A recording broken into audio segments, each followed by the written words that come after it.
Hôtel à tous, bienvenue sur la chaîne des panafricanistes par essence, par conviction et par excellence. Celle des citoyens kémites par nécessité et obligation de combat. Nous sommes une chaîne qui n'est guidée que par nos ancêtres et rien que par les ancêtres qui appartiennent à l'égrégore du monde noir. Par conséquent, nous ne croyons en aucun Dieu venu de l'étranger. Toutefois, cette vidéo n'est aucunement destinée à inciter à la haine ou à la violence, car nous menons un combat qui est d'abord et avant tout spirituel, intellectuel et démocratique. Ensuite, il est politique, géopolitique et géostratégique, contre l'impérialisme, le colonialisme, le néocolonialisme et l'endocolonat, qui sont tous qualifiés de crimes contre l'humanité. Nous menons ce combat sur la base du principe fondamental que nous avons hérité de nos ancêtres kémites, qui est celui de la Mahat, c'est-à-dire solidarité, vérité et justice. Vous êtes donc en droit de connaître la vérité et nous avons l'obligation de vous dire la vérité, rien que la vérité, afin que justice soit rendue au continent africain.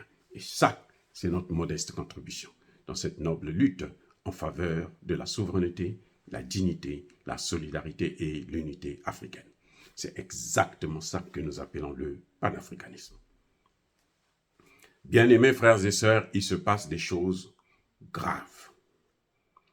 Très, très, très graves. En RDC, au Congo démocratique, dans l'est du pays et notamment dans le nord Kivu. Eh oui. Vous savez que depuis un certain temps, depuis le 1er octobre, plus précisément, les patriotes, qu'on appelle les Wazalendo, qui veut dire d'ailleurs patriotes nationalistes en Swahili, sont en train de chasser les M23, sont en train de récupérer les territoires occupés par les M23, donc par le Rwanda. Je vous ai dit hier que la localité de Vinza, au Congo on appelle Kigali, parce que c'était la forteresse, le quartier général des M23, ils ont été délogés et les Wazalendo l'ont occupé. Au moment où nous parlons, il y a de violents combats au niveau de Kinyandoni et à Kinyangili. Mais il y a une particularité dans les combats qu'il y a eu aujourd'hui, qu'il y a en ce net moment. Au niveau de Ngwenda, il y a aussi des violents combats. Et ça se passe à 9 km. Je vous ai déjà dit dans une de mes vidéos que le Rwanda est en train de continuer à envoyer des renforts en hommes, en nourriture, en moyens militaires. Mais il y a une particularité. Les Rwandais sont en train d'utiliser une arme qui est en train de brûler les maisons. C'est pour ça que je trouve cette situation très, très grave et très exceptionnelle.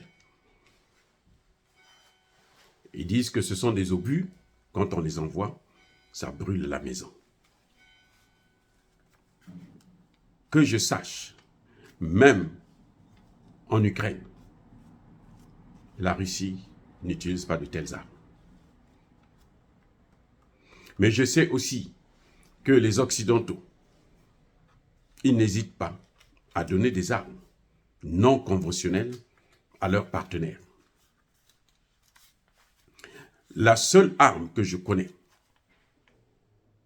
connaisse, qui brûle les maisons, les forêts et autres, c'est le napalm.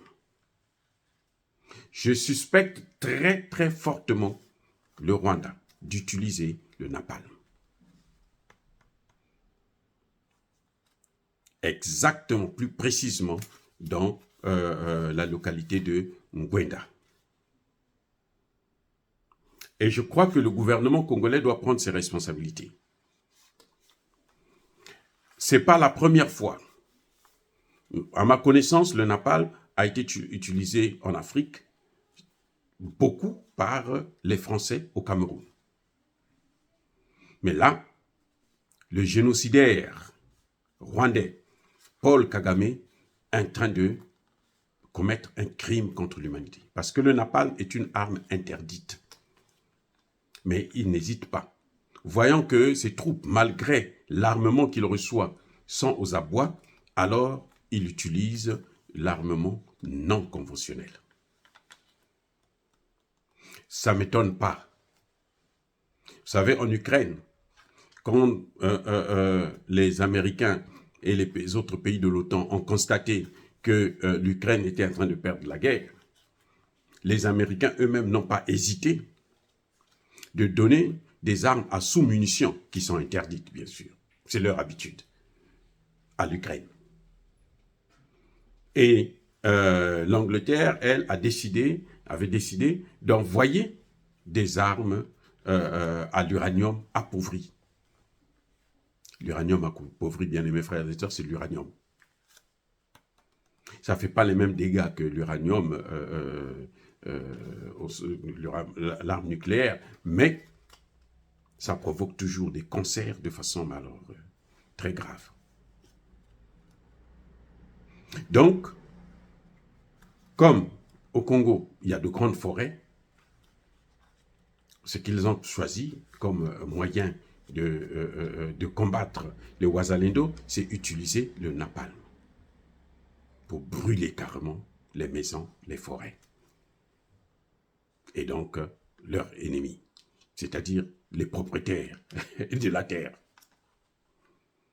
C'est une guerre non conventionnelle qui est en train de se passer actuellement du côté de M23, soutenu par le Rwanda, qui lui-même est soutenu par les États-Unis, la France, l'Angleterre, l'Allemagne et tous les autres pays de l'OTAN. Le président Tshisekedi doit prendre ses responsabilités. Et je me demande comment ces généraux congolais continuent à laisser pourrir cette situation et à voir des millions de Congolais tomber sous les balles de Kagame.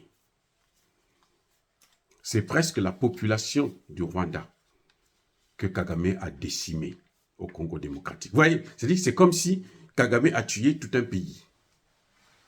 Comme s'il avait tué son propre pays. Je ne suis pas surpris pour un pays qui a commis un génocide. En 3 mois, ils ont tué 1 million de personnes. Ben, en 30 ans, en 24 ans, vous pensez qu'ils vont tuer combien? Mais vous-même, allez, franchement, soyons sérieux.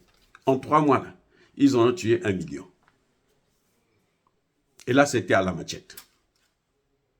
Mais maintenant, là, ils ont des armes. Des armes, alors, très, très, très sophistiquées. Des derniers cris des Américains et des autres pays de l'OTAN. Y compris des armes non conventionnelles comme le napalm. Vous pensez qu'il va tuer combien? Monsieur Tshisekedi, si vous n'êtes pas capable de prendre vos responsabilités, je pense que ne vous présentez pas. Ce n'est pas la peine de vous présenter. Vous n'allez pas vous présenter avec le sang des Congolais. Vous avez eu 5 ans pour présenter un programme de riposte. Et nous savons que l'armée congolaise n'est pas la moindre. C'est la 8e armée africaine. Très, très, très, très loin devant le Rwanda. Le Rwanda n'a pas une armée. Mais si le Kagame est en train de jouer comme ça, c'est parce que M. Tshisekedi ne prend pas ses responsabilités. Tshisekedi ne mobilise pas la jeunesse. Les jeunes sont là, ils sont prêts pour ça. Il ne leur donne pas des armes. Au contraire, on demande aux militaires de stopper les Wazalendo. Et ça, c'est pas normal. Monsieur Tshisekedi, je le répète encore, si vous continuez avec cette allure-là, le Congo a tellement souffert que quiconque va continuer à venir faire souffrir ce pays. Tôt ou tard, il le payera. Mobutu croyait qu'il n'allait jamais être invincible. Mobutu, on l'a fait partir. Joseph Kabila, qui vous a transmis le pouvoir, parce que vous n'avez pas été élu. Joseph Kabila a fini par partir. Alors, Monsieur Tshisekedi, nous vous demandons qu'il est temps que vous cessiez de nous amuser, d'amuser la galerie, de distraire les Congolais. Nous voulons le résultat. Sans ça, nous n'allons pas faire couler nos larmes pour vous. Dire cela, c'est inciter à la haine ou à la violence. Non. Ce sont nos parents. Nous comptons déjà 15 millions de morts au Congo. Et ça suffit. C'est près d'1 million de femmes violées. Et ça suffit. Alors, M. Tshisekedi, n'oubliez pas que les Congolais ont l'œil sur vous. Alors, bien-aimés frères et sœurs, encore une fois, soyez bénis. Je persiste et je signe. Soyez abondamment bénis par le Dieu des Kémites et par nos ancêtres angélisés. Mais que tous ceux qui persécutent le continent africain le pillent et le déstabilisent, qu'ils soient noirs, blancs, chinois, arabes, indiens ou qui qu'ils soient punis, maudits, foudroyés, neutralisés, écrasés, effacés par ce Dieu des Kémites et par nos ancêtres angélisés. Vive l'Afrique éternelle, je dis et j'assume.